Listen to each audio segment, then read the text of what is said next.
in all plants, but dark reaction process of dark reaction is different in different plants or plants found in different atmospheric condition. Show alternative pathways of CO2 fixation found in green plants. The first alternative pathway is C4 pathway or Hatch-Slack pathway. MD Hatch and CR Slack, while working on sugarcane, found 4-carbon compound as the first stable product of photosynthesis. In C3 plant, 3-carbon phosphoglyceric acid was stable compound, but here in sugarcane, 4-carbon compound as the first stable product of photosynthesis. In Hatch-Slack pathway, first stable product of CO2 fixation is a 4-carbon compound oxaloacetic acid. Hence such plants are called as C4 plants and cycle is called as C4 pathway. It was noted in sugarcane for the first time by MD Hatch and CR Slack. Hence this is called as Hatch and Slack pathway or HSK pathway also. Hatch-Slack pathway is also found in some tropical and subtropical grasses and some dicotyledonous plants also. Some of the important plants showing C4 pathway are sugarcane, maize, sorghum, etc. These plants also shows different anatomical characters in leaves, and this leaf anatomy is called as Cran's anatomy, which is found in C4 plants. These plants shows a different anatomy comparatively to C3 plant. C3 plant में जो anatomical characters नहीं होते हैं वो C4 plant में अलग type के होते हैं, which is called as Kranz anatomy.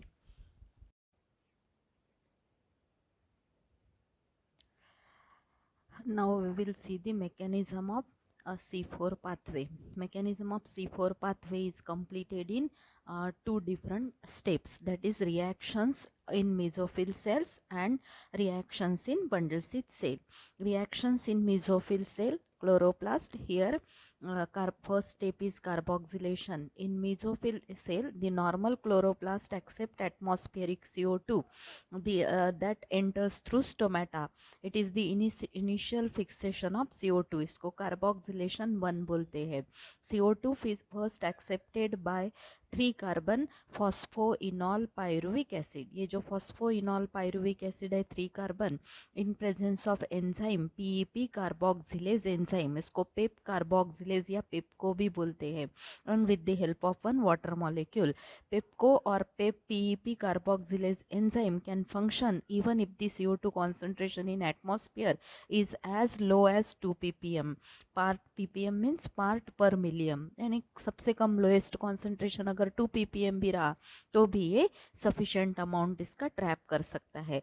तो PEPA 3-carbon phosphoenol pyruvic acid plus CO2 forms 4-carbon oxaloacetic acid. As first stable compound formed during this pathway is 4-carbon oxaloacetic acid. It is also called as C4 pathway and plants are called as C4 plant. Then second step जो है वो reduction है. Second step reduction. Oxaloacetic acid is reduced by using NADPH2. NADPH2 get converted into NADP. इसमें जो है oxaloacetic acid से malic acid form होता है. NADPH2 में से हाइड्रोजन निकाला जाता है. That hydrogen is added into oxaloacetic acid, so oxaloacetic acid get converted into 4-carbon malic acid, or sometimes aspartic acid is also formed, जिसका amination in present of NADPH2 होके फिर वो भी कभी कभी यूज किया जाता है. तो ये मैलिक एसिड बनता है. मैलिक एसिड कहाँ पे फॉर्म हुआ है? मेसोफिल सेल में. तो first step operated in mesophyll cell is carboxylation. Second is reduction. Then malic acid which is formed in mesophyll chloroplast then transported to the bundle sheath chloroplast. तो ये जो C4 pathway है ये दो steps में होता है. reactions in mesophyll cell and reactions in bundle sheath cell. तो mesophyll cell में दो reaction हो रही है, carboxylation and reduction. carboxylation से 4-carbon oxaloacetic acid form हुआ और reduction से malic acid form हुआ है. इसके लिए पेप्को नाम का एंजाइम यहाँ पे लगता है. तो ये पेप्को एंजाइम है और मैलेट डिहाइड्रोजनेज एंजाइम की हेल्प से यहाँ पे जो है रिडक्शन होके मैलिक एसिड फॉर्म होगा. तो अभी जो अपन ने देखा वही यहाँ पे है, reactions in mesophyll cell, carboxylation and reduction. Atmospheric CO2 is first accepted by PEPA 3 carbon or phosphoenol pyruvic acid in the presence of enzyme PEP carboxylase or PEPCO and water to form oxaloacetic acid 4 carbon or OAA. फिर reduction होता है, oxaloacetic acid is reduced to malic acid 4 carbon by NADPH2 in presence of malate dehydrogenase. Malic acid is now transported to bundle sheath chloroplast. The organic acids are having two carboxylic group COOH. Hence C4 pathway is also called as dicarboxylic acid pathway. इसमें दो carboxylic group होते हैं, इसलिए इसको dicarboxylic acid pathway भी बोलते हैं. Now we will see the reactions in bundle sheets.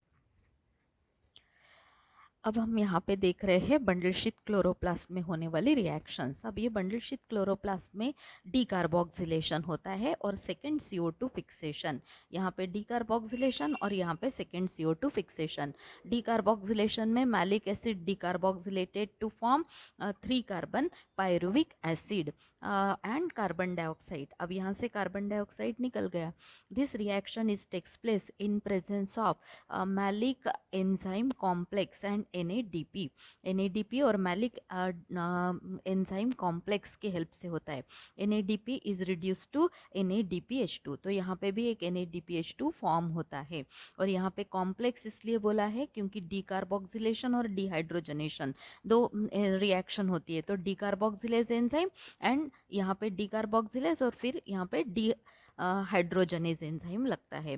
फिर सेकेंड CO2 फिक्सेशन. अब ये कार्बन डाइऑक्साइड जो रिलीज हुआ है from malic acid is accepted by RUBP. 5 carbon RUBP इसको ट्रैप करता है and enter into Calvin cycle और C3 cycle in bundle sheath cells to produce glucose. और यहाँ पे ग्लूकोज बनाया जाता है. और ये पूरी प्रोसेस जो है वो केल्विन साइकिल है. अब इसके बाद में ये जो पायरुविक एसिड फॉर्म हुआ है बंडल शीथ सेल में by decarboxylation of malic acid के डिकार्बोक्सिलेशन से it is transported again to mesophyll cell chloroplast. ये मेसोफिल सेल क्लोरोप्लास्ट में आता है. Malic acid mesophyll cell where it phosphorylated, ये पायरुविक एसिड यहाँ पे आता है where it is phosphorylated with ATP to form PEPA. मगर ATP से जनरली ADP बनता है पर यहाँ पे AMP बनता है. Where it phosphorylated with ATP to form PEPA और विच कंटिन्यू C4 साइकिल. फिर ये PEPA अगेन CO2 को ट्रैप करके C4 साइकिल को कंटिन्यू करता है. This reaction is catalysed by pyruvate dikinase. यहाँ पे एंजाइम कौन सा लगता है? Pyruvate dikinase. एक बार फॉस्फोरिलेशन हुआ तो काइनेज, अब 2 बार फॉस्फोरिलेशन हो रहा है क्योंकि यहाँ पे ATP से ADP नहीं बनता है, AMP बनता है. तो AMP is form which is required another ATP molecule for the conversion of AMP to ATP. तो यहाँ generally 2 ATP molecule consumed in this step. तो ये जो स्टेप है ये स्टेप को अपन सेकेंड CO2 फिक्सेशन हो गया ये. उसके बाद में जो है यहाँ पे जो है फिर से रीजनरेशन ऑफ PEPA हुआ है. तो इस स्टेप में 2 ATP एडिशनल ATP, एक ATP एडिशनल लगता है ऑलरेडी 1, और फिर AMP को ATP में कन्वर्ट करने के लिए एक और एडिशनल ATP मॉलिक्यूल लगता है. तो इस तरह से मेसोफिल सेल से बंडल शीथ सेल में आते हैं प्रोडक्ट, बंडल शीथ सेल से मेसोफिल सेल में आते हैं. इसलिए C4 पाथवे की 2 स्टेप्स है, reactions in mesophyll cell chloroplast, reactions in bundle sheath chloroplast. So phosphorylation of second phosphorylation of pyruvic acid to phosphoenol pyruvic acid. This conversion results in the formation of AMP. 2 ATP are required to regenerate ATP from AMP. Thus C4 pathway needs 12 additional ATP. The C4 pathway requires 30 ATP for the synthesis of 1 glucose molecule. Then we will see this special type of anatomy found in C4 plant, which is called as Kranz anatomy, because vascular bundle is covered by distinct bundle sheath which is just like a necklace or wreath or Kranz, hence it is called as Kranz anatomy. Mesophyll tissue is not differentiated into palisade and spongy tissue. Palisade tissue is absent, यानी पूरा spongy tissue होता है. Vascular bundles are surrounded by bundle sheath cells which form a ring around vascular bundle, hence called Kranz. Kranz means ring or wreath. Presence of 2 types of chloroplast. Presence of to types of chloroplast that is dimorphic chloroplast. इसमें bundle sheath में अलग chloroplast होते हैं, mesophyll cells में अलग chloroplast होते हैं। Mesophyll chloroplasts are more in number, small, with well developed grana and stroma is reduced or absent, इसलिए इसको बोलते हैं ग्रैनल क्लोरोप्लास्ट। ज़्यादा होते हैं नंबर में, साइज में स्मॉल होते हैं और डेंस ग्रैना होता है। स्ट्रोमा इज आइदर रिड्यूस्ड और sometimes it is absent also, so having only grana, इसलिए उसको बोलते हैं granal chloroplast. Bundle sheath chloroplast are less in number, large in size, without grana, with abundant stroma, इसलिए उसको अग्रैनल chloroplast बोलते हैं।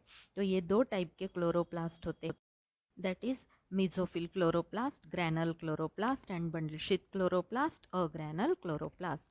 Mesophyll chloroplast more in number, small in size. Bundle sheath chloroplast less in number, large in size.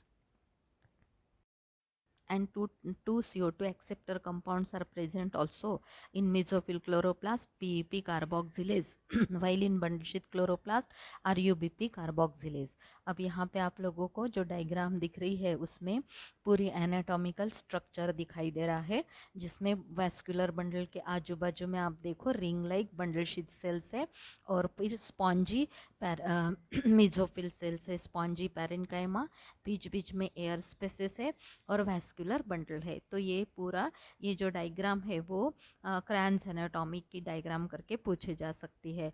Right, draw available diagram of leaf of C4 plant showing Kranz anatomy. तो ये इस तरह से भी आपको डायग्राम पूछी जा सकती है। तो इसमें डाइमॉर्फिक क्लोरोप्लास्ट और two types of CO2 acceptor, PEP carboxylase and RUBP carboxylase. तो PEP कार्बोक्सिलेज मेसोफिल क्लोरोप्लास्ट में होता है, RUBP carboxylase bundle sheath chloroplast में होता है। Dimorphic chloroplast and two types of CO2 acceptor compound, ये स्पेशल कैरेक्टर है। Mesophyll cell is not differentiated into spongy and palisade parenchyma, palisade parenchyma is absent. Bundle sheath is circular or ring like, hence called as Kranz anatomy.